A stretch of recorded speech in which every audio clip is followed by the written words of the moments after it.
नमस्कार, India voice देख रहे हैं आप और मैं हूं आपके साथ तुषार कुमार। तो रिपोर्टर्स लाइव का वक्त हो चला है, जहां पर दिन भर की तमाम बड़ी खबरों की जानकारी जो है वो हमारे संवाददाता ग्राउंड जीरो से आप लोगों तक पहुंचाते हैं। लेकिन सबसे पहले हम बात करेंगे उत्तराखंड में चुनाव की तैयारियां पूरी हो चुकी हैं। खबर पर ज्यादा जानकारी दे रहे हैं हमारे संवाददाता अभय कैंतुरा।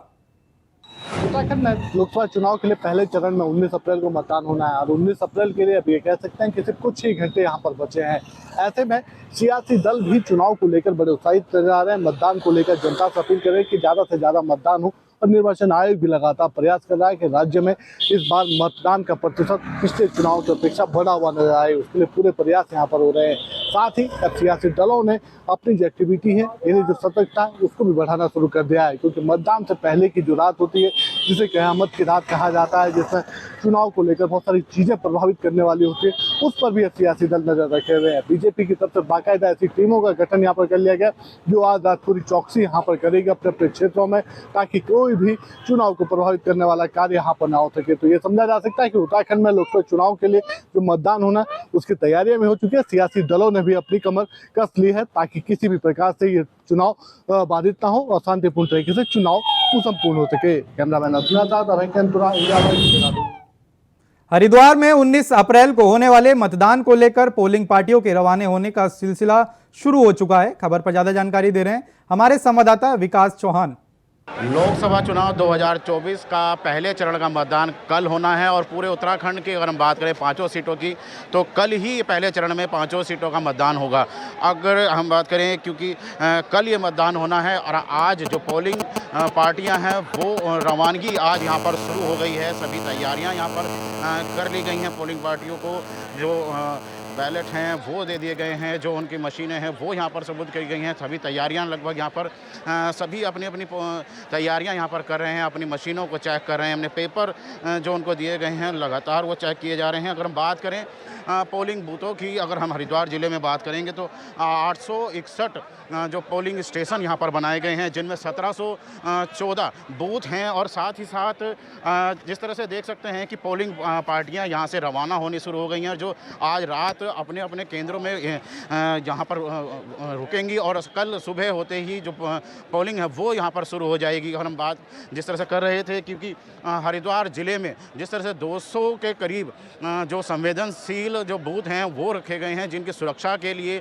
लगातार जो पुलिस मॉनिटरिंग यहाँ पर की जा रही थी, और जिसमें 15 जो अर्धसैनिक बल हैं टुकड़ियाँ उनकी लगाई गई है। करीबन 800 के करीब जो पुलिसकर्मी हैं, साथ साथ पीएससी भी यहाँ पर लगातार सुरक्षा के लिए लगाई गई है। अगर हम इस समय जो हरिद्वार का जो केंद्रीय विद्यालय है वहाँ पर से यहाँ से जो पोलिंग पार्टियाँ हैं उनको यहाँ से रवाना किया जा रहा है, और पूरी तैयारियों के साथ आज ये पार्टियाँ अपने अपने केंद्रों पर पहुँचेंगी और सुबह करीबन 9 बजे से ये जो मतदान है वो यहाँ पर शुरू हो जाएगा।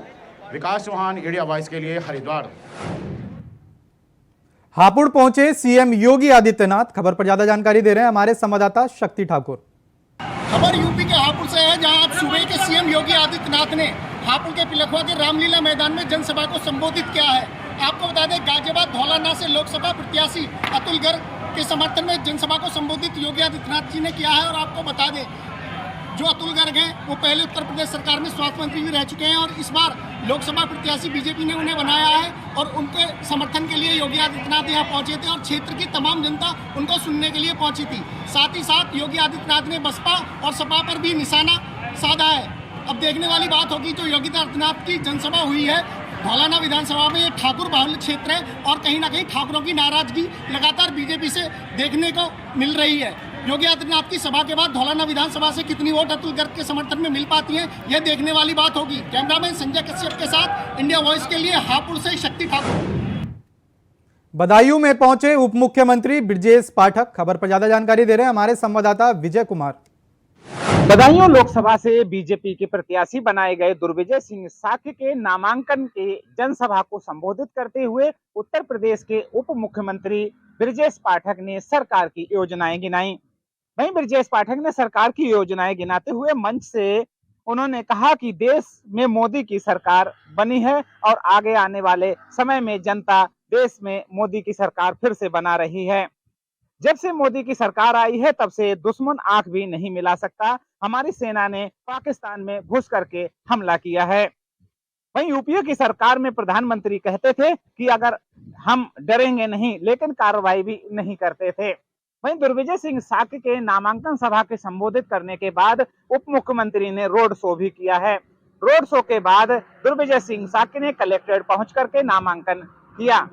उन्होंने कहा कि भाजपा हमारी तीसरी बार देश के प्रधानमंत्री नरेंद्र मोदी बनने जा रहे हैं और जनता उनको तीसरी बार अच्छे से मौका दे रही है। वहीं बदायूं में दुर्विजय सिंह साक्य ने भी बीजेपी के लिए वोट देने की अपील की है और उप मुख्यमंत्री ने भी दुर्विजय सिंह साक्य को जिताने की जनता से अपील की है। इंडिया वॉइस कोटद्वार में सीमाओं पर बढ़ाई गई है चौकसी। क्या है पूरा मामला, बता रही है हमारी संवाददाता अंजना गोयल। लोकसभा चुनाव के प्रथम चरण के वोट कल 19 तारीख को होनी है। इस वक्त हम पौड़ी चेक पोस्ट पर मौजूद हैं। यहाँ पर आप मेरे पीछे तस्वीरों में देख सकते हैं कि उत्तर प्रदेश और उत्तराखंड दोनों की पुलिस सघन चेकिंग अभियान चला रही है। गाड़ियों को एक एक डिक्कियों को खोल करके यहाँ पर चेक किया जा रहा है कि कहीं वोटरों को लुभाने के लिए पैसा या शराब की तस्करी तो नहीं की जा रही है। आप देख सकते हैं कि यहाँ पर किस तरह से पूरी पुलिस यहाँ पर मुस्तैद है और पूरी तरह से पैनी नजर बनाई हुई है। वहीं 48 घंटे पहले जो सीमाएं सील कर दी गई है उसकी भी व्यवस्था पूरी कर दी गई है और पुलिस के द्वारा पैनी नजर रखी जा रही है।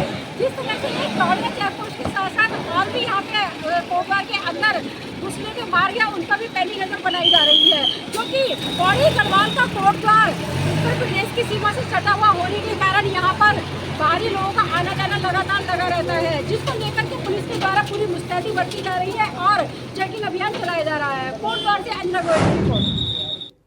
कन्नौज से अखिलेश यादव के चुनाव लड़ने की खबरें सामने आ रही हैं। क्या है पूरा मामला, बता रहे हैं हमारे संवाददाता प्रेम पाठक।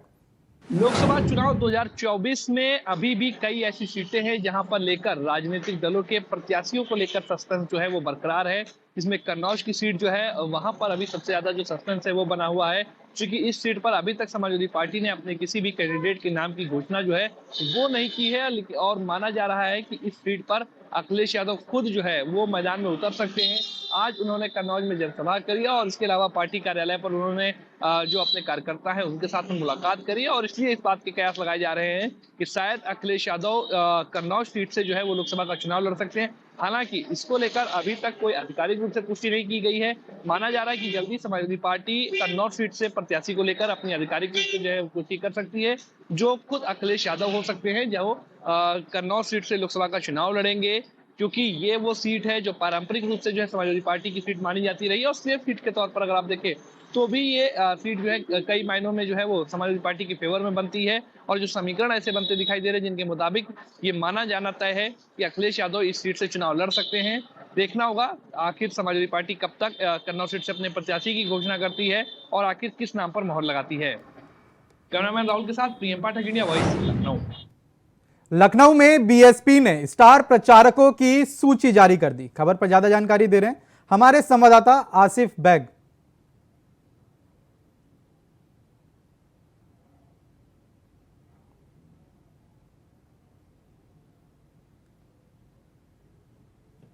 बसपा सुप्रीमो मायावती ने तीसरे चरण के प्रत्याशियों के प्रचार के लिए स्टार प्रचारकों की सूची जारी कर दी। 40 नामों वाली यह स्टार प्रचारकों की सूची कहीं न कहीं समाजवादी पार्टी और इंडिया गठबंधन की टेंशन बढ़ाने वाली है। इसमें कई ऐसे चेहरे हैं जो दलित और मुस्लिमों के साथ साथ पिछड़ा वर्ग के मतदाताओं को भी लुभाने का काम करेंगे। आपको बता दें कि बसपा सुप्रीमो मायावती ने लोकसभा चुनाव को लेकर मास्टर प्लान तैयार कर लिया है। एक तरफ जहां बसपा सुप्रीमो मायावती मुस्लिम, ब्राह्मण और दलित कार्ड खेलकर समाजवादी पार्टी और एनडीए की मुश्किलें बढ़ा रही है, वहीं दूसरी तरफ 40 नामों वाली स्टार प्रचारकों की सूची से भी समाजवादी पार्टी की टेंशन बढ़ती नजर आ रही है। इस सूची पर की बात करें तो इसमें सबसे पहला नाम बसपा प्रमुख मायावती का है। सूची में सतीश चंद्र मिश्रा, आकाश आनंद समेत कई ऐसे नाम हैं जो मतदाताओं को लुभाने के लिए चुनाव प्रचार करेंगे और दलित, मुस्लिम और पिछड़ा वर्ग के मतों को अपने पाले में करने के लिए भी चुनाव प्रचार करेंगे। वहीं बता दें कि जिस तरह से बसपा सुप्रीमो मायावती का मास्टर प्लान चल रहा है कि इस लोकसभा चुनाव में ज़्यादा से ज़्यादा सीटें हासिल की जाए और वहीं समाजवादी पार्टी की जिस तरह से बसपा ने मुश्किलें बढ़ाई हैं, इससे अब चुनावी मुकाबला भी काफ़ी दिलचस्प हो गया है। कहा जा रहा है कि लोकसभा चुनाव की कई ऐसी सीटें हैं जहां पर बसपा पूरी तरह से फाइट में आ गई है। कई ऐसी सीटें हैं जहां पर त्रिकोणीय मुकाबले के आसार देखे जा सकते हैं। फिलहाल जिस तरह से समाजवादी पार्टी, बीजेपी और बसपा तीनों ने अपने प्रत्याशियों को जिताने के लिए पूरी ताकत झोंकी है, वहीं बसपा भी फूंक फूंक कर कदम रख रही है। देखना यह होगा कि जो यह मास्टर प्लान है बसपा प्रमुख का कितना कामयाब होता है, यह समय ही बताएगा। कैमरा पर्सन रमाशंकर यादव के साथ आसिफ बेग, इंडिया वॉइस, लखनऊ। ब्रजभूषण शरण सिंह की मुश्किलें थमने का नाम नहीं ले रही हैं। खबर पर ज्यादा जानकारी दे रहे हैं हमारे संवाददाता अजीत कुमार। डब्ल्यूएफआई के पूर्व अध्यक्ष और केसरगंज से बीजेपी सांसद ब्रजभूषण शरण की मुश्किलें फिलहाल थमती नजर नहीं आ।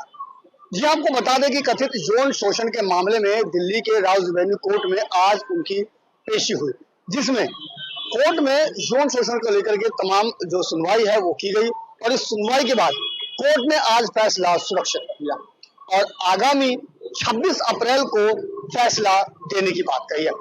आपको बता दें कि बीते लंबे समय से ये मुद्दा बड़ा ही विवादित रहा है, जिसमें तमाम जो पहलवान है, कुश्ती जगत के पहलवानों ने सांसद ब्रजभूषण शरण पर यौन शोषण का आरोप लगाया था, जिसको लेकर के दिल्ली के जंतर मंतर पर काफी बवाल भी देखने को मिला था। जब लंबे प्रदर्शन के बाद भी जब ब्रजभूषण पर मामला दर्ज नहीं हुआ तो आखिरकार इन पहलवानों ने कोर्ट का दरवाजा खटखटाया और कोर्ट के दरवाजा खटखटाने के बाद पुलिस को फटकार लगी और इसमें मामला दर्ज किया गया, जिसके बाद इस मामले को कोर्ट में लगातार चला और आज इस मामले में दिल्ली के राउज एवेन्यू कोर्ट में सुनवाई हुई और इसके बाद 26 अप्रैल को इस पर कोर्ट फैसला सुना सकता है। 21 अप्रैल को सुनीता केजरीवाल रांची में दौरा करेंगी। खबर पर ज्यादा जानकारी दे रहे हैं हमारे संवाददाता अजय चौहान।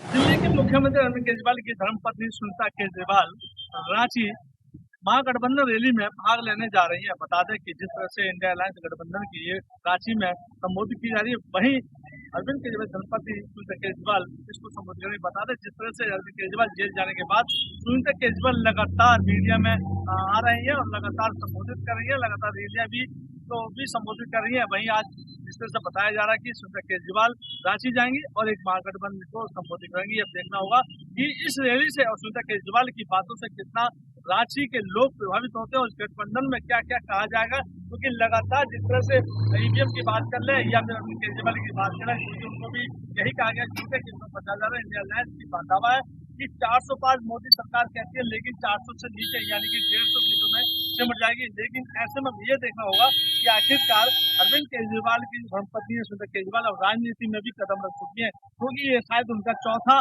भाषण होगा। जिस तरह से लगातार घर से 2 बार भाषण दिया, वहीं उन्होंने रामलीला मैदान में भी अरविंद केजरीवाल को लेकर कहा, जनता के हित की बात कही। अब जिस तरह से रांची आज पहली बार जाएंगे और रांची में जाकर एक बड़ी रैली को संबोधित करेंगी। दिल्ली से अजय चौहान, इंडिया वॉइस। दिल्ली में संजय सिंह की राउज एवेन्यू में हुई पेशी। खबर पर ज्यादा जानकारी दे रहे हैं हमारे संवाददाता कमल किशोर।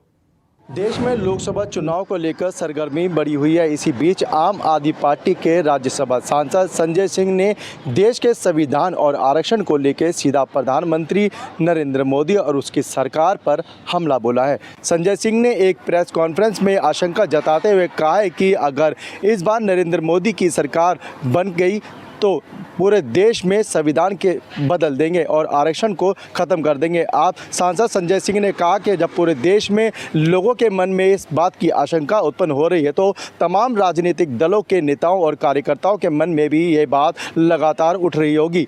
2024 का चुनाव अंतिम चुनाव होगा। मोदी की सरकार आ गई तो देश का संविधान बदल देंगे प्रधानमंत्री नरेंद्र मोदी। कैमरामैन दीपक के साथ मैं कमल किशोर, इंडिया वॉइस, दिल्ली। बिजनौर में आजाद समाज पार्टी ने बीजेपी की शिकायत की। खबर पर ज्यादा जानकारी दे रहे हैं हमारे संवाददाता जहीर अहमद। लोकसभा चुनाव के प्रथम चरण का मतदान कल 19 अप्रैल को होना है। बिजनौर ज़िले की अगर बात की जाए तो बिजनौर ज़िले की बिजनौर सीट और नगीना दोनों लोकसभा सीट पर कल 19 अप्रैल को सुबह 7 बजे से शाम 6 बजे तक वोटिंग होगी, जिसके लिए पोलिंग पार्टी आज रवाना हो चुकी हैं और सुरक्षा के पुख्ता इंतजाम किए गए हैं। साथ ही आज नगीना से लोकसभा प्रत्याशी आज़ाद समाज पार्टी के अध्यक्ष की तरफ से एक आरोप सत्ता पक्ष पर लगाया गया कि उनके बीटीसी मेंबर और ज़िला पंचायत के जो सदस्य हैं उनके ऊपर सत्ता पक्ष के दबाव में उनके पक्ष में वोट डालने का जो है दबाव बनाया जा रहा है और उनको धमकाया जा रहा है, जिसको लेकर आज जो उनके एक सदस्य हैं उन्होंने चुनाव आयोग से शिकायत की है और उस पर कार्रवाई की मांग करते हुए आज़ाद समाज पार्टी के नेता ने एक विशेष पर्यवेक्षक को नगीना लोकसभा में नियुक्त करने की मांग की है। अब देखने वाली बात यह होगी आज़ाद समाज पार्टी की तरफ से यह एक वार चल दिया गया है, फिलहाल किस तरीके की इसमें चुनाव आयोग कार्रवाई करता है और क्या इसमें अब कार्रवाई देखने को मिलती है। फिलहाल अभी जो लेटर उनका वायरल हो रहा है, उन्होंने लेटर के माध्यम से, एक पत्र के माध्यम से मुख्य चुनाव आयोग को शिकायत कर नगीना लोकसभा क्षेत्र में भारतीय जनता पार्टी के नेताओं पर आरोप लगाया है कि वो उनके बीटीसी मेंबर और ज़िला पंचायत के सदस्यों को लगातार धमका रहे हैं और सत्ता पक्ष के दबाव में वोटिंग करने की जो है दबाव बनाया जा रहा है। बिजनौर से जहीर अहमद, इंडिया वाइस। दिल्ली में ईवीएम को लेकर सुप्रीम कोर्ट में हुई सुनवाई। खबर पर ज्यादा जानकारी दे रहे हैं हमारे संवाददाता अजय चौहान। चुनावों से पहले ही ईवीएम पर सवाल। बता दें एडीआर की याचिका पर आज सुप्रीम कोर्ट में ईवीएम को लेकर के सुनवाई की गई थी। वहीं पर बता दें जिस तरह से चुनाव आयोग ने भी साफ साफ सुप्रीम कोर्ट को कहा कि इस ईवीएम के अंदर कोई हैकिंग नहीं है, अगर कोई है तो सामने आए, क्योंकि लगातार एडीआर ने कहा कि पिछली बार जब चुनाव हुए थे तो ईवीएम के माध्यम से जो बीजेपी को अतिरिक्त वोट जा रहे थे, जो और बटन दबा रहे थे वो भी बीजेपी को जा रहे थे। इसको लेकर सुप्रीम कोर्ट ने संज्ञान लिया और उसके तथ्य और सबूत मांगे हैं। क्या लगता है कि ईवीएम में भी घपला हो सकता है, क्योंकि ईवीएम जब इस्तेमाल की जाती है चुनाव से पहले तो उसको टेस्ट किया जाता है और उसमें दोनों पार्टियों के लोग मौजूद होते हैं, क्योंकि ईवीएम एक्सपर्ट वहाँ पहुँचे होते हैं, इलेक्शन कमीशन वहाँ मौजूद होता है। जब उसको टेस्ट किया जाए उसके बाद उसको सील किया जाता है। लेकिन लोगों का कहना है और विपक्ष का कहना है कि ईवीएम हैक की जाती है, इसलिए बीजेपी लगातार ईवीएम का इस्तेमाल करती है और सत्ता में हासिल करने के लिए सीटें लेकर आती है। लेकिन जिस तरह से सुनवाई की गई है इसमें मांगा गया है कि ईवीएम कौन सी हैक होती है, जो डमी के माध्यम से बताया जाता है कि डमी जो इस्तेमाल की गई, लेकिन वही एडीआर से मांगा गया है कि आप वो ईवीएम लाइए जिसके अंदर वोटिंग को लेकर के घोटाला किया जाता है या हैकिंग की जाती है। अब देखना होगा, क्योंकि वही इलेक्शन कमीशन वकील ने भी कहा कि ऐसा कोई इसमें मामला नहीं, ऐसा कोई सॉफ्टवेयर नहीं है जो इसको हैक कर सके। तो उसमें अब अगली सुनवाई में ये देखना होगा कि सुप्रीम कोर्ट के सामने क्या दोनों तथ्य एक साथ होंगे, क्या वो मशीन वहाँ मौजूद होगी जिस मशीन के माध्यम से सुप्रीम कोर्ट में याचिका डाली गई थी कि बीजेपी को अतिरिक्त वोट जाता है।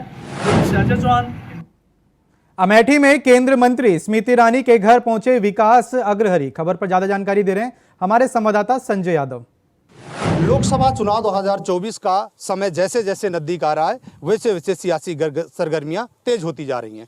जानकारी के लिए आपको बता दें कि भारतीय जनता पार्टी के प्रवक्ता द्वारा प्रेस नोट जारी करके आज सुबह ये बताया गया कि कांग्रेस पार्टी के स्टेट कोऑर्डिनेटर विकास अग्रहरि भाजपा की सदस्यता ग्रहण कर लिए हैं। ऐसे में जब ये खबर सोशल मीडिया के माध्यम से विकास अग्रहरि को जानकारी हुई, बाकायदा उन्होंने पूर्व एमएलसी दीपक सिंह के साथ मिलकर कांग्रेस कार्यालय गौरीगंज में एक प्रेस कॉन्फ्रेंस आयोजित किए, जिस प्रेस कॉन्फ्रेंस में उन्होंने बताया कि हमारे द्वारा किसी भी प्रकार से भारतीय जनता पार्टी की सदस्यता नहीं ग्रहण की गई है। हम सिर्फ अपने बाजार के विकास के मुद्दों को लेकर केंद्रीय मंत्री व अमेठी सांसद स्मृति ईरानी के निज आवास मैदान में वहीं पर गए थे, जहां हमें एक पटका पहनाकर ये बताया गया कि हमने भारतीय जनता पार्टी की सदस्यता ले ली है, लेकिन हम तन मन धन से राहुल गांधी के सच्चे सिपाही हैं और हमेशा कांग्रेस पार्टी में ही रहेंगे। Sanjay Kumar Yadav, India vice. विधायक इरफान सोलंकी की संपत्ति होंगी जब्त। खबर पर ज्यादा जानकारी दे रहे हैं हमारे संवाददाता आसिफ बैग। जेल में बंद सपा विधायक इरफान सोलंकी की मुश्किलें दिनों दिन बढ़ती जा रही है। ईडी अब उनकी कानपुर और मुंबई की संपत्तियां भी कुर्क करेगी और साथ ही साथ अदालत से रिमांड लेने की भी तैयारी कर चुकी है। आपको बता दें कि समाजवादी पार्टी के विधायक इरफान सोलंकी महाराजगंज जेल में बंद है। उन पर महिला का घर जलाने का आरोप है और 20 तारीख को आगजनी मामले में सपा विधायक इरफान सोलंकी और उनके भाई समेत अन्य आरोपियों के खिलाफ फैसला भी आ सकता है। इधर बीच ईडी भी अब सक्रिय हो गई है। कुछ दिन पहले ईडी ने सपा विधायक इरफान सोलंकी के घर छापेमारी किया था, जिसमें कई अहम दस्तावेज बरामद हुए थे। ईडी ने महाराजगंज जेल में जाकर विधायक इरफान सोलंकी से पूछताछ भी किया। अब यह कहा जा रहा है कि ईडी की पूछताछ में इरफान सोलंकी ने कोई सहयोग नहीं किया। प्रयागराज में सिपाही भर्ती परीक्षा में फर्जी अभ्यर्थियों को हाईकोर्ट से लगा झटका। खबर पर ज्यादा जानकारी दे रहे हैं हमारे संवाददाता शोएब रिजवी। भर्ती मामले में दूसरे छात्र की जगह पर परीक्षा देने वाले एक अभ्यर्थी को इलाहाबाद हाईकोर्ट से आज बड़ा झटका लगा। दरअसल उसकी तरफ से जमानत याचिका दाखिल की गई थी, जिसको इलाहाबाद हाईकोर्ट ने अस्वीकार कर लिया। दरअसल उस पर आरोप है कि आगरा में वो किसी दूसरे के नाम पर परीक्षा दे रहा था, जिसके बाद उसको गिरफ्तार किया गया था।